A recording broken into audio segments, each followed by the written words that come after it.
السلام عليكم، مرحبا بكم معايا مره اخرى فيديو جديد ونهار جديد. نتمنى تكونوا كلكم بخير وعلى خير في احسن الاحوال.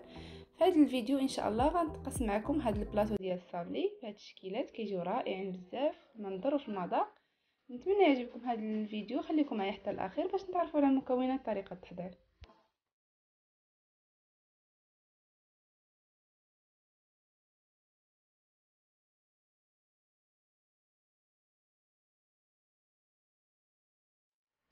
غادي ندوزو على بركه الله باش نحضروا العجينه. هنا بالنسبه للعجين كنحتاج ليها 250 غرام ديال الزبده لينه بحراره المطبخ، كاس ديال الزيت مع مرش، عندي كاس ونص ديال السكر كلاصي، جوج ديال البيضات، واحد رشيشه ديال الملحه مع القليل من الفاني. وهنايا عندي الحليب بودره اللي حمرت واحد شويه في المقله على نار متوسطه، والدقيقه دائما على حسب الخليط. اول حاجه هنا عندي في واحد الاناء غادي ندير البيض. بالمناسبه هاد العجينه راه كتجي رائعه بزاف، يعني ما كتضيعش لكم بزاف منها وكتعطي كميه لا باس بها. نتمنى تجربوها. غادي نضيف الزيت مع الكاس ونص ديال السكر كلاصي ورشيشه ديال الملحه والفاني.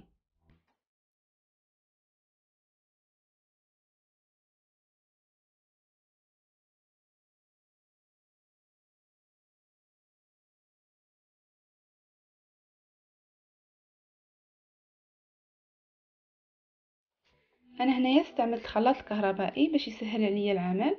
غادي نطرب هاد المكونات مع بعضياتهم مزيان حتى ينسجموا. يمكن تستعملوا اليد في الخلط، ولكن تيبقى الخلاط الكهربائي احسن.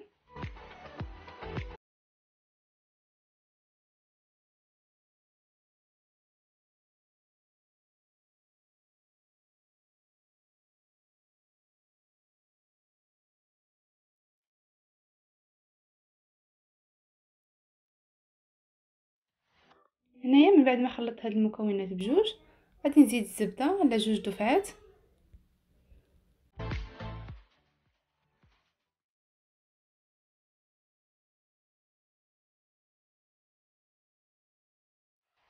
صافي دابا غادي نخلط هاد الكميه هادي، ومن بعد نزيد الكميه اللي بقات عندي ونطرب مزيان حتى تنسجم ليا مع المكونات.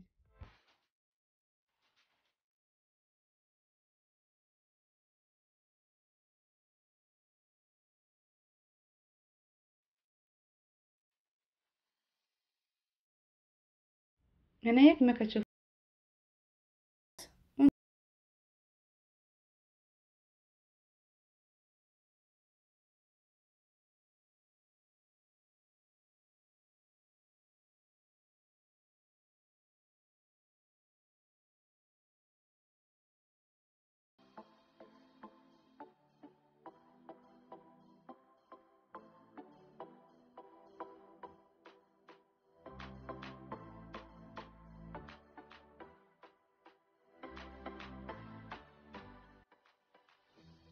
من بعد ما خلطت الزبده مع المكونات غادي نزيد هذاك الحليب بودر اللي حمرت. هاد الحليب بودر هو اللي كيخلي العجين تعطينا داك اللون الذهبي، كيجي رائع. نتمنى تجربوه. وهنا غادي نبدا نضيف الدقيق على حسابيه الخليط حتى نجمع ليا العجينه ديالتي.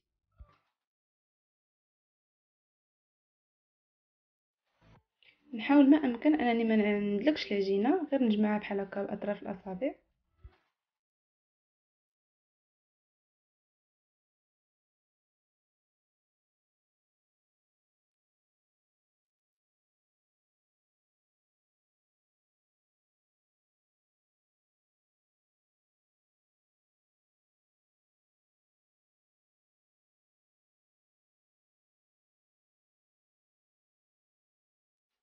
كنستمر على هذا الشكل، كنضيف الدقيق مره مره حتى تجمع ليا العجينه ونحصل على القوام اللي بغيت.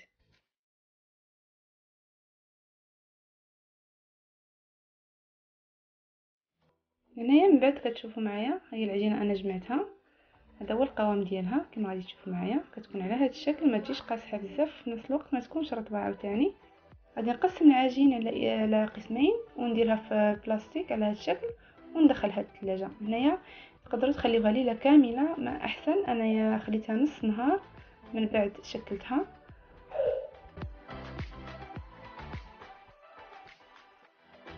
دابا غادي ندوزو باش نحضروا الاشكال ديالنا. كما كتشوفوا هنا استعملت جوج ديال البلاستيكات، درت ما بيناتهم العجين وطلقتها بالدلاك. هذه الطريقه كتخليك تحكمي في العجينه مزيان، وفي نفس الوقت ملي تبغي تهزيها كتهز بسهوله.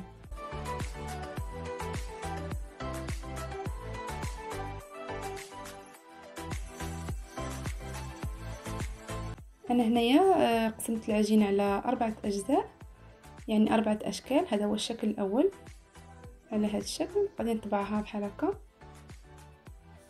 ومن بعد غادي نديرها في الطاوه اللي راني فرشت ليها من قبل ورق الفرن. هنايا كما كتشوفوا هذا هو السمك، يعني كتبقى شويه رقيقه. نستمر هكا حتى نكمل هذه الكميه الاولى اللي عندي. انا دائما الاشكال كتبقى اختياريه، يمكن لكم ديروا الشكل اللي بغيتو. انا حبيت نشارك معكم هاد الاشكال اللي درت. صافي غنستمر بحال هكا. هنايا من بعد غادي ناخذ نفس الشكل، غنقلبو بحال هكا الجهه اللي فيها ديك هكا محلوله. غادي ندير من هذه كميه، نستمر حتى نسالي القياس اللي عندي.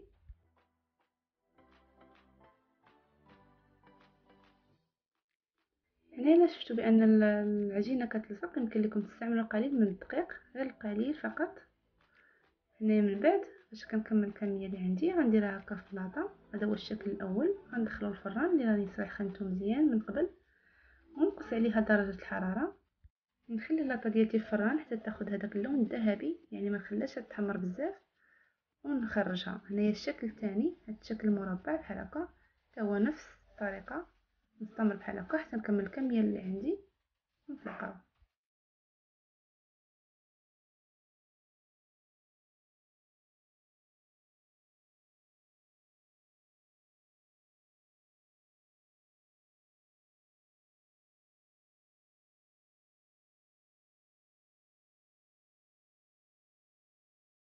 هنايا الكميه الاولى انا درتها هكا في اللاطه.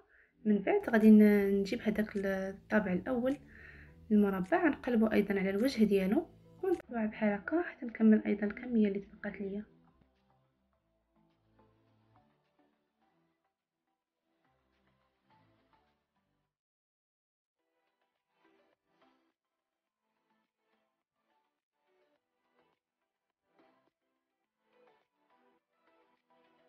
هنايا الشكل الاول من بعد ما خرجته من الفران كيف ما كتشوفوا كيجي على هذا الشكل مذهب وزوين بزاف. نتمنى يعجبكم.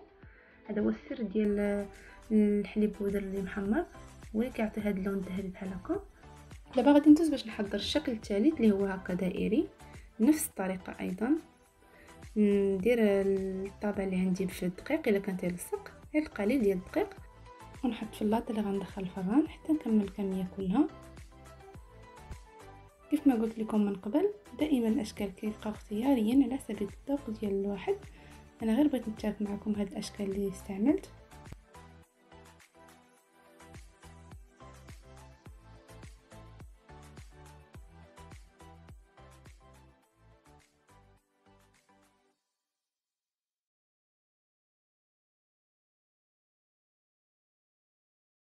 صافي انا كملت الشكل الثالث، دابا غندخلو الفران.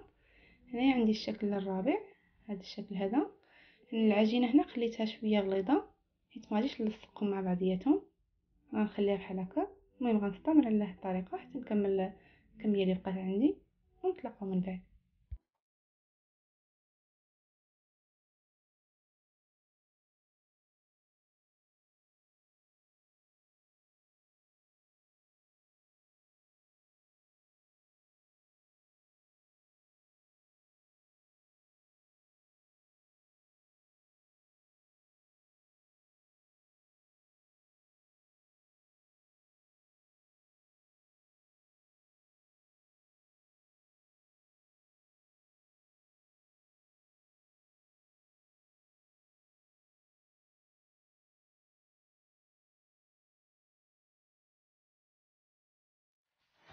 هذا هو الشكل الاخير، غادي ندخل دابا الفران ونطلقه في الشكل النهائي.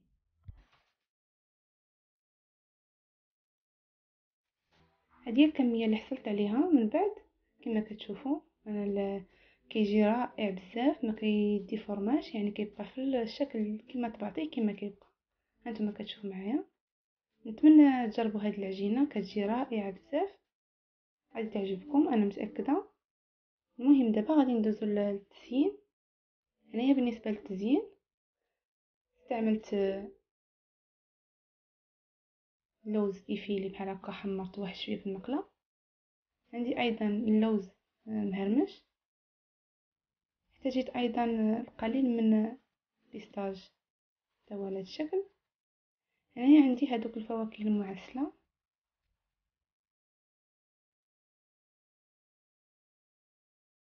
وعندي هنايا الناباج ديال الفramboise، وهنا عندي الجليكوز باش غادي نلصق الاشكال اللي عندي. ودائما التزيين تيبقى اختياري، فقط غادي نشارك معكم الطريقه ديالتي. غادي نبدا هنايا نلصق كل شكل مع الطرف الاخر ديالو حتى نكمل الكميه كلها اللي عندي.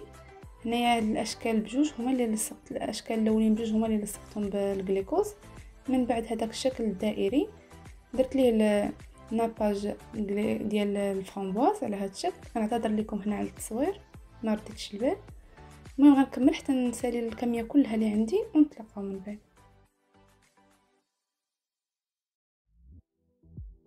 هذا هو الشكل النهائي ديال الصابلي اللي حضرت معكم اليوم. كما كتشوفوا الشكل الدائري درت ليه اللوز من الفوق، يعني دهنته بالمربى ودرت ليه اللوز.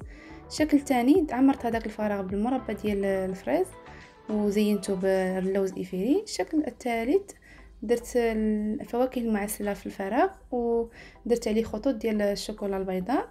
والشكل الاخير درته ايضا دهنته بالقليل من المربى ودرت عليه البيستاج. دائما كيبقى تزيين اختياري، لان المهم هو العجين والطريقه.